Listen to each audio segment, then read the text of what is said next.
The storm howled over the mountain trail as Eleanor, a poor widow, stumbled through the blinding snow.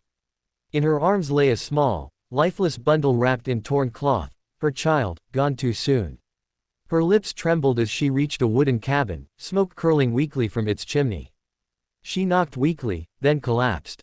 When the door opened, a tall man with a weathered face and cold blue eyes looked down at her, a mountain man, known only as Jonas. His hands were rough, his voice quiet. "You're half frozen," he muttered, lifting her gently inside.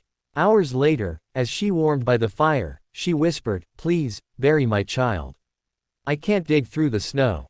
Jonas froze, not from cold, but from something deeper. He'd buried too many things in these mountains himself. Without a word, he nodded and pulled on his coat.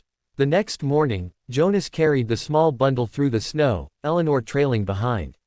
The forest was silent, broken only by the crunch of his boots. When they reached a clearing, he stopped beneath a tall pine tree.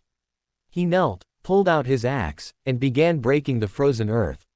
His hands bled, but he didn't stop. Eleanor watched, tears freezing on her cheeks. "Why would you help a stranger?" she asked softly. Jonas paused, looking at the tiny bundle.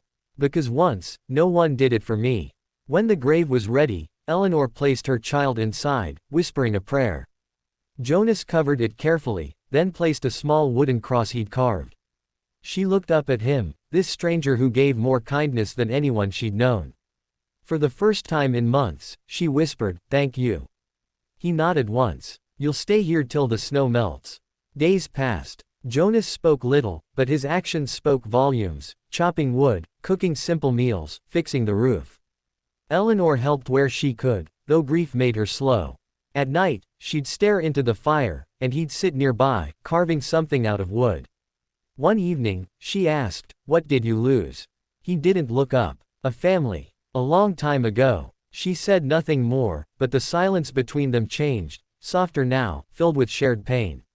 When she woke one morning to the smell of stew, she realized he'd kept her alive not out of duty, but care. And as the blizzard raged outside, two broken souls began to find warmth again, not just from fire, but from understanding.